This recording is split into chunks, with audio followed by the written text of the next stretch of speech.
What's going on, guys? Welcome back to the channel. I'm Titus, and today we are rolling along.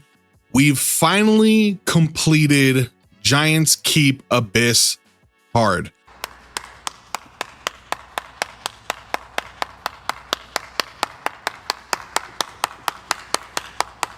Now, as you can see in the background, we've been running normal, and realistically, the reason we're running normal over hard, if we go over to the dungeon real quick, as you can see, we've cleared it. We cleared it with a bit of a wonky strategy. You guys have been coming out and giving me a lot of advice in the comments, and I really do appreciate that. The problem was, I think that at least maybe I was doing something wrong with the gearing or what have you. I mean, that, like I said, that happens.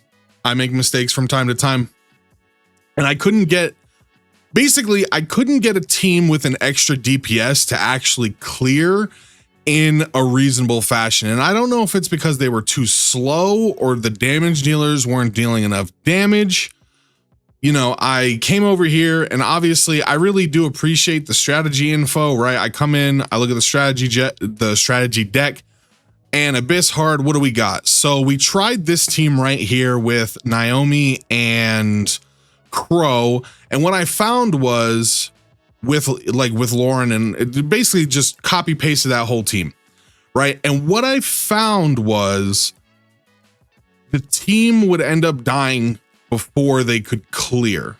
Now, basically Naomi and Crow, they would hit the boss, you know, get the team up, all that stuff, and we'd get the boss to about a fifth of his health, maybe even less, and we would keep the turn meter controlled so that he wasn't actually taking turns.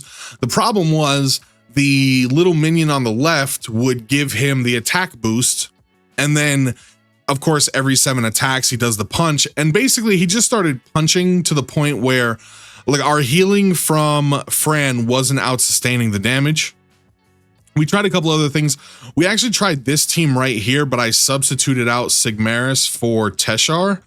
And I think Sigmaris probably, as I looked at his team, yeah, he's got the max HP hit. So generally speaking, I guess I kind of thought incorrectly that, hey, one elemental phoenix, another elemental phoenix, it's the same thing, right? So yeah, no, I learned the hard way. It was not the same thing. So this team also with Teshar did not work. And we tried a couple other teams. We tried this team right here, but realistically, the problem was, once again, we were having a problem with our DPS getting clapped just like right before the boss would die. And once they got clapped, the rest of the run would kind of fall apart from there. Now, again, that's probably a runing issue. I've played around with some builds here and there, but realistically, the team that we ended up putting together from this was, we have I keep wanting to call him Varamathras. You know, I spent 15 years playing WoW, and every time I see him, I just want to call him, but I think it's Varamos. We have Teshar, we've got Fran, and we've got the Totemist, which were hot on the list. But then we ended up actually adding in somebody that I hadn't seen really. Basically what happened was I started thinking in my head, okay, whenever this guy gets the attack buff off, that's usually, and it's right about there, that's usually when the run would start to go sour, because even though we have the attack break, the attack up would basically kind of make it so that we would slowly start to lose the healing race, to where every once in a while when we'd get that 7th hit, we would just lose more HP in the long run than we were gaining back, and it became a whole thing, right? So what I ended up doing was I actually ended up going into the monster collection, and I just went in, and through the search feature, I ended up looking for somebody who could put a block buffs. And I did that because in my mind, at least if they had a block buffs, they would never get the attack up off. And so if it slowed the runs down a little bit, but made them more consistent, because technically we did beat him with those other teams, but when I would throw it up on like a 30 run, I would fail kind of like 25 to 30% of the I don't know, out of 30 runs we'd fail maybe 6 or 7, which isn't which isn't great, especially early on, right? I mean, now, reasonably speaking, of course, we have so much energy that we could afford to fail some runs, but generally speaking, I try to go for consistency first and then speed. So when we looked up beneficial effect blockers, what we ended up finding was Cilia, or the wind mystic witch. And we ended up building her out because basically her whole kit is about, she does have some, she has the block healing and the defense down, or the defense break, but a lot of her kit is about removing buffs and blocking beneficial buffs. So I ended up trying her out and we started getting more consistent runs. Now, the reason I'm running normal, and you might be asking yourself, well, if they're so consistent, why are you running normal instead of hard? The reason is, on hard and on normal, we don't actually have a fail state at all. With the other teams we tried, we did have a bit of a fail state. Like I said, we'd fail maybe 6 or 7 times out of 30. With this team, we have 100% consistency on normal, and on hard, we fail once or twice out of a 30 run. And the problem is, outside of the 30 run, or outside of hard, and even on normal, is we don't really have much of a fail state, but we have a, oh Jesus Christ, this might as well be a fail state, because Wind Totemist, I need to learn her name right now or else people are going to get very mad at me in the comments. Wind Totemist, where are you? Riley.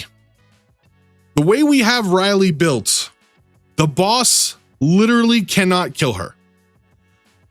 The boss cannot kill her, but he can kill everybody around her. And then we get into this mode where she will painstakingly slowly solo the boss all by herself. And she does this on hard too, actually. But on hard, it takes even longer because of how much health the boss has. So, this team definitely got the job done.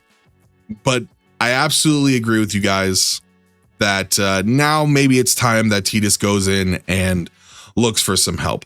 And here's the thing. When I see your guys' comments and you are referring me to other websites or to other creators who are vastly more knowledgeable and competent at this game than I am, it's not that I don't see it, and it's not that I don't appreciate it.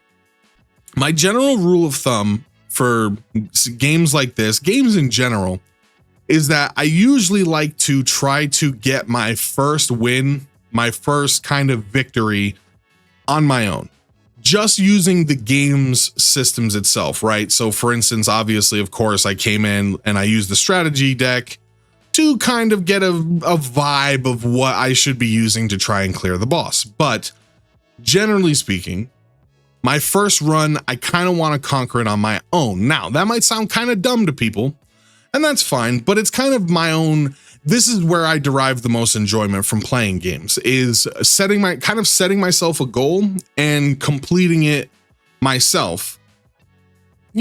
I think it's important to set yourself goals regardless of what other people think about them. And if you complete a goal you set, regardless of, whether or not on face value it looks like an interesting goal, then, I think that's important in life, to just kind of, give yourself something to strive for. Because realistically, yeah, I could probably look up a guide or look up another person's video and put together no fail teams for all of these dungeons immediately, right? But then it just doesn't feel as, it just doesn't feel as rewarding to me. Even if it takes me a little bit longer, I'm sure if other content creators do we've had this thing with other content creators in like Raid and whatnot, where every year they'll do like an account, like they'll start a new account and see how far they can go. And usually for us, at least in Raid, it's all like a free to play challenge. And I imagine that Summoners War players, probably like content creators, I'm sure they do the same exact thing. And I would absolutely be willing to bet that they could best any of these dungeons much faster than I could. But like I said, I did it myself and it felt pretty good. Now I will go look up a guide, because now we're not trying to beat the dungeon. We're just trying to farm gear, you know, before the gray hairs on my face start to overtake me. Man, I'm not gonna lie, though. In one of my last videos, when you guys call me an unk, that hurt, man. That hurt. You want to make fun of me for being incompetent, that's fine, but the unk one just hit too close to home. You know, you start aging and all the kids are fancy lingo and all that stuff. And next thing you know, I'm going to care about what my lawn looks like, and I'm going to buy the white Reeboks. Ugh. Oh God, no, please.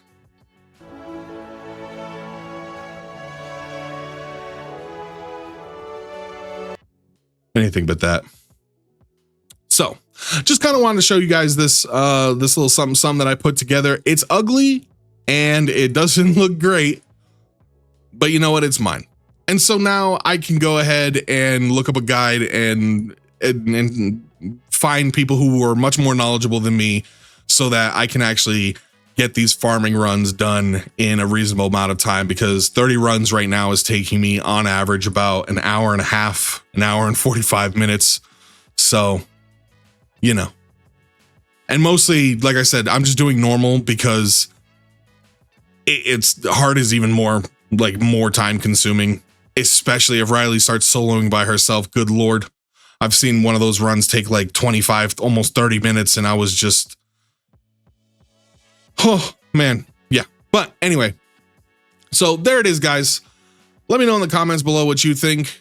Do you try to set yourself goals in these games and, you know, eschew, or do you think I'm just being crazy by not looking up from other people the teams that I should be putting together? Let me know. So other than that, guys, I have a little bit of a kind of engagement thing, I guess, because I really do appreciate all you guys who come out and leave comments and you know, interact with the videos. So we've got two things going on. One, we've got this event going, and one of these is my own Hall of Heroes. Now, this one is every week you choose a Nat 4 and a secret dungeon opens up from them.